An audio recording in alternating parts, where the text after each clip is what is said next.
green streak is coming to an end, losing 196.80 on the day today. You can round that up to call it around $200. And we had 2 trades today, and I want to dive into both of those. One of them was actually really intended to be a swing trade. The thing is, anything could happen, I guess, the rest of the day. I'm making this video around noon on Friday. I'll post it the next day.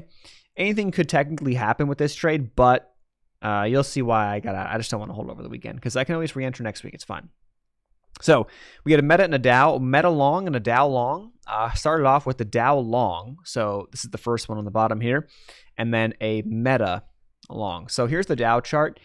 It was on DJI, essentially, or playing futures, whatever, with a prop firm. But you see how we broke above this high right here? You see how this morning we were breaking here? And I wanted to kind of wait. I was liking this look. I honestly was thinking about even getting in yesterday, but I knew that would be an early entry and it would technically not be. I was like, just wait.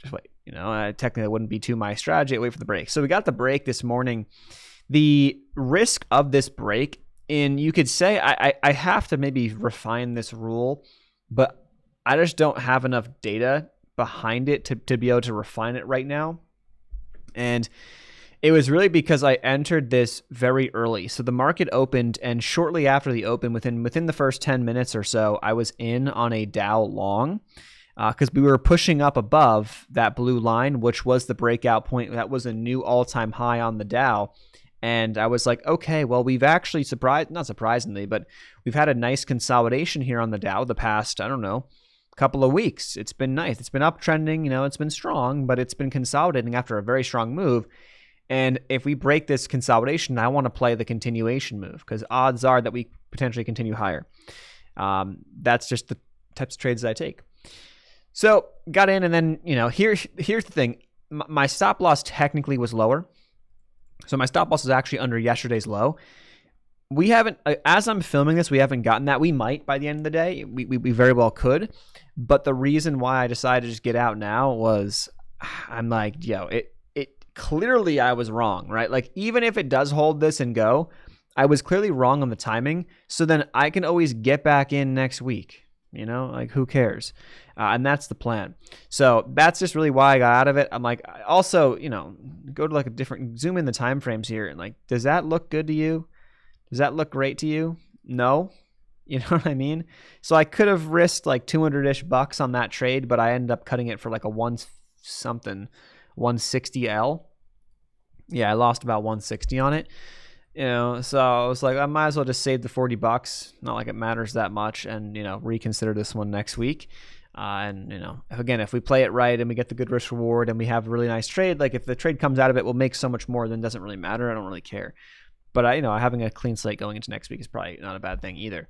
The next trade was on meta, and we played this meta. This is on the 5-minute chart. I'll log that here really quick. So I'm going to log this on the 5-minute chart. It's actually probably one of my first 5-minute losses in a while.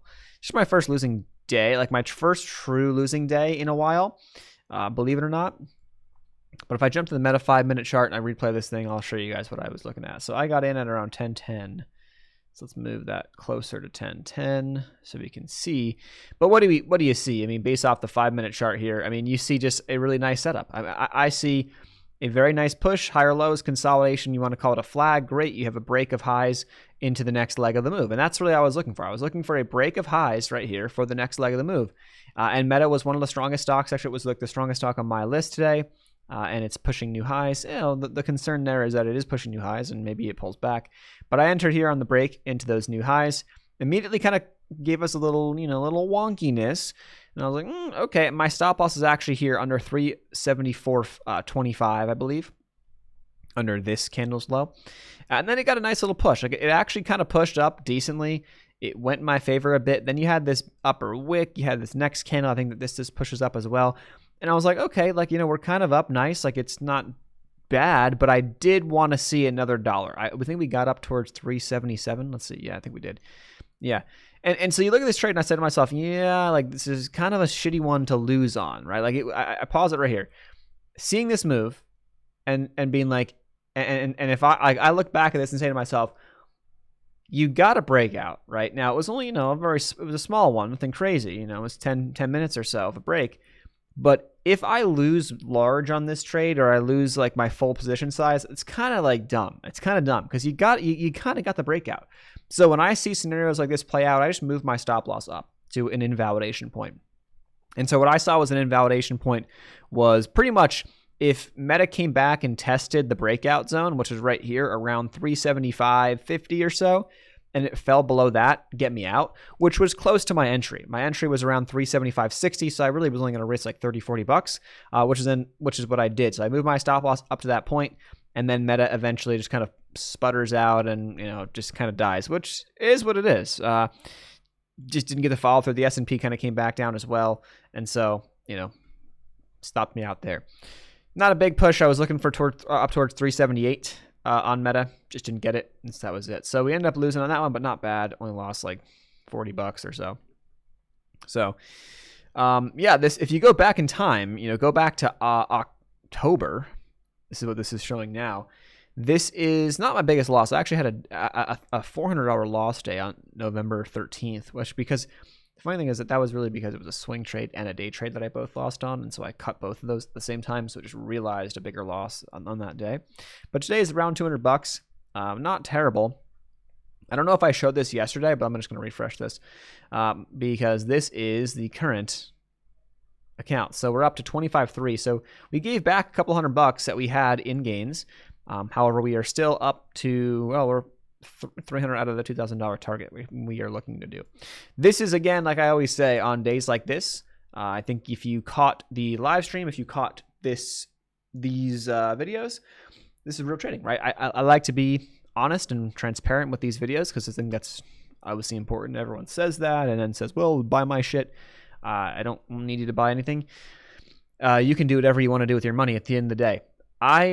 I think this has been, we've had a good run, and I think that the past couple trades, I think specifically, have been a little like frustrating, and that's honestly, I welcome that with open arms because that's a kind of a good thing because I'm like, we need that. Like this, I know it's not always going to work, and so now it's like, can I manage risk? And so far, right, we lost here the last couple trades, lost 90 on Tesla.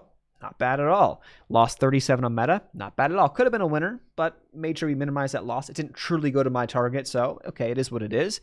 And then we lost 160 on the DOW. Now that was going to be a trade I was looking to make $300 to $400 to risk about $2. I ended up cutting that a little bit smaller. Okay. However, if the DOW sets up next week or in the future, I'll look to make $300 to $400 if it works. And so we'll make it all back and more if it works. So again, it's just being, methodical about the risk management in times where it's not working how it used to.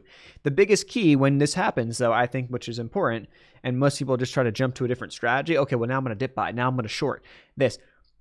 The problem is you start changing your strategies. Now you're not able to operate the same way with the data, and now I don't have data on my side. I know how my shit works. Once I start doing different shit, I don't know how it works, and I can't back that, and then I'm going to think differently. It's going to cause me to do different things because, again, I don't have the confidence in the data because I just don't know how it works. I don't know. Like, I know if I do the same shit that I've been doing, yeah, I'm going to have red days. I'm going to have red weeks. It's going to happen. I haven't had a red month in a while, actually, but it's going to probably happen at some point. Maybe it doesn't, but that's great if it doesn't. But as long as I do what I do, those reds will be small compared to when we have green streaks and we go on runs, as we've seen over the past couple of months. So that's the deal. That is today's trade recap. The platform, like always, is TradeZella. I'll link them down below, and I'll see you guys in the next one. Peace.